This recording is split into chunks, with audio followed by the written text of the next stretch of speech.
Today I'm going to be on Route 64, which is the Lincoln to, well, I'm going to go Fledborough Viaduct and across Fledborough Viaduct a bit will allow it, but more importantly I'm going to be testing out some of the key features of the Hover X1. Stay tuned.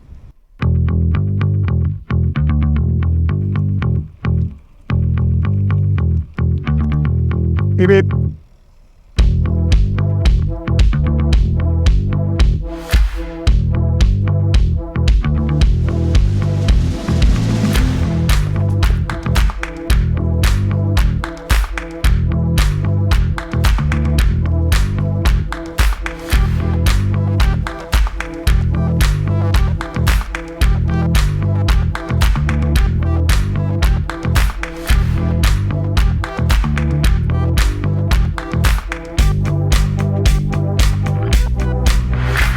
I'm going to be leaving the Route 64 and going on to the Route 647, which is obviously straight down there. It is extremely windy today, so this is going to be a fine test to see if the little Hover X1 can hold up in the wind. It is quite gusty as well. It says there, Fledborough 5 miles, but I'm not sure it is 5 miles, you know. We will find out. Right, let's crack on. There we go, all over the shop, aren't you? Yeah, it's keep on getting asked if I can get the drone out, give it a test again. So today I'm doing that exact same thing. It is extremely windy. The little X1 is really struggling, so it'll be interesting to see how much the stabilization kicks in. We'll just see how far we can get. So now I'm going to be testing out a couple of the key features in the wind as well. Some of the features from the app. Bird's eye, and obviously we got the little circle around, the zoom in and zoom out as well, which is quite good. And more importantly, the microphones. The microphone with the app does noise cancellation, so you can't actually hear the propellers. Now, been a bit of a job coming up there. I'll get through a gate. Here we go. That was you get away from the wall. Yeah, get away from the wall. Come on. You can do it. Like I say, the wind is extremely tough today. Well, it's opened up a bit now, so I've got to get a bit of speed up. Yeah, it's probably too windy for the drone. I mean, what is it? Someone actually mentioned in the comments it's like Cat 2 sort of drone, which is what, 10 miles an hour? Maybe plus a little bit more than that, probably near 15, 20. And there is weather warning on as well for those parts of the country as well. So yeah, it's well, you can see for yourself and hear for yourself hopefully what the drone's capable of. And like I say, this is probably the most extreme sort of circumstance you'll ever actually take it out with. Anyone in their right mind wouldn't probably take it out when like this. I do have some people, so I'm just going to go to the left here. There we go. Right, so if you stay there, and then hopefully they'll be able to come by on the left-hand side. Yeah, you're cool words. Thanks. They're going the other way anyway. Right, come on, let's see if this bad boy can actually do anything. Try to get a window drill. Okay, this is the hover mode, of course, and I've got it wired up to the preview so the audio comes through. This is just basically just standing there in midair and, yeah, just following me around and about we go. And it works exceptionally well. Right, let's get another feature and just give you that. Okay, this is zoom out feature and it's going to go back 9 meters directly behind the drone. And then what should happen is it should come all the way back to me. Any second, it should come, here we go. And it is really quite an effective little mode, I think. This one looks really good. This one's called Bird's Eye. I've only set it to 5 meters on this one because I don't want to risk going to 15 meters. It's going to go straight up. I'm hoping that I don't lose it to the wind. Here it goes. And as you can see, it's it's flying the wind a little bit up there. I don't want to be pushing my luck with super height. So it will go 3 times this height.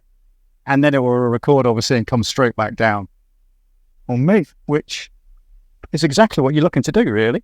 yeah, so this one looks really, really quite good. We should catch this. Yes. In you come. Right, this one is the follow one, but obviously from behind. Obviously, dolly track is the one from the front, which you've seen quite religiously. And if I just start moving along, it will just follow me extremely happily for as long as I want it to. So if I just stay still, it should, that's the thing, come directly to me.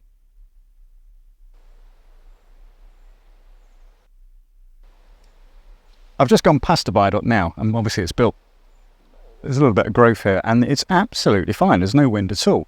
So, yeah, definitely in the open. Bad. But we shall see. So, yeah, the Hover X1, absolutely fantastic little device so far.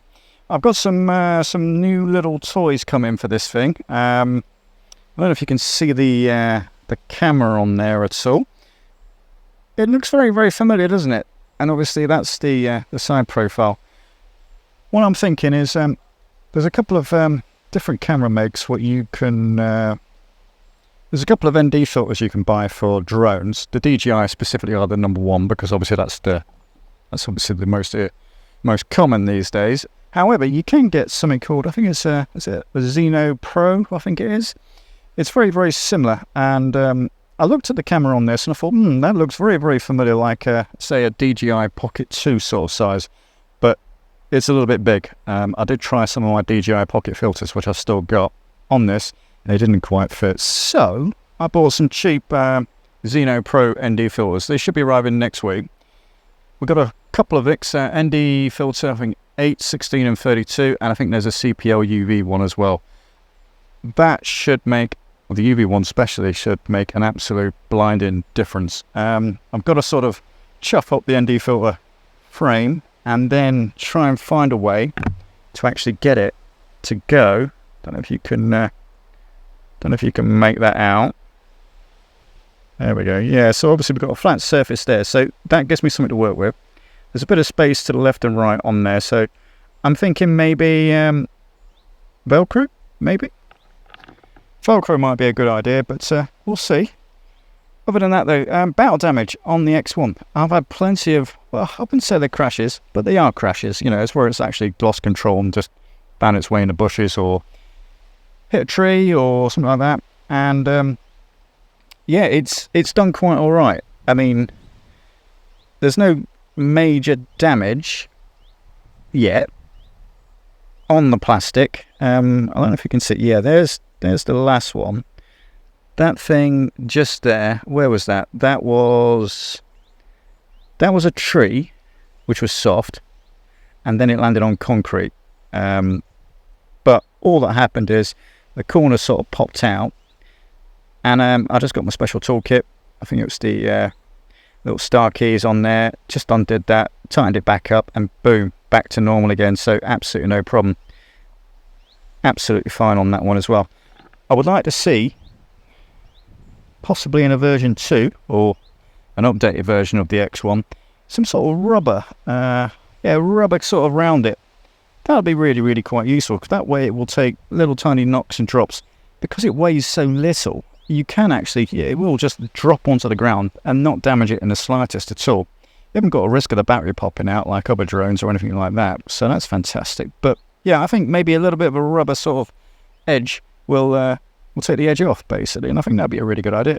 I might have a crack myself and see if I can do it. But other than that, though, it flies absolutely fine. It takes a lot of abuse, knocks, and yeah, I'm really quite happy with it. I think it's a really, really cool little drone, and because it fits in the pocket as well, on the bike, in the backpack, in the pocket itself, it's just much, much better than any DJI drone could be.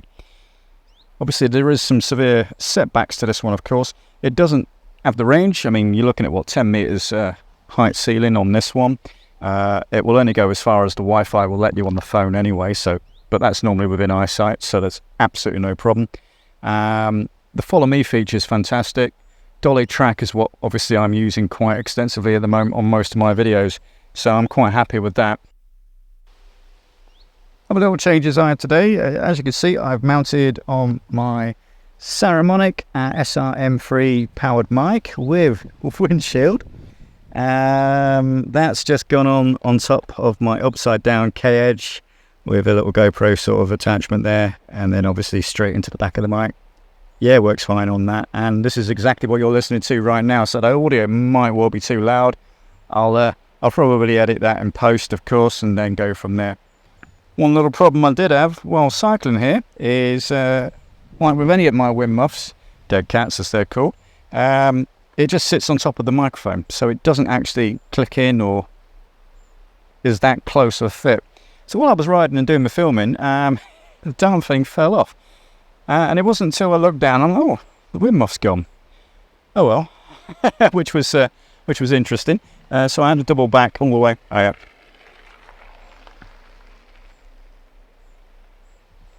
So I had to double back, and I went all the way back to the car trying to find this damn thing. Couldn't find it for love nor money. So then I got the bright idea to pull the DJI camera out, which is I've been filming with as well, as you probably see. Review the footage to see where I lost it, and from that I identified between which bit and which bit it went missing. Went back, lo and behold, and there it was, just sat there on the side of the cycle path.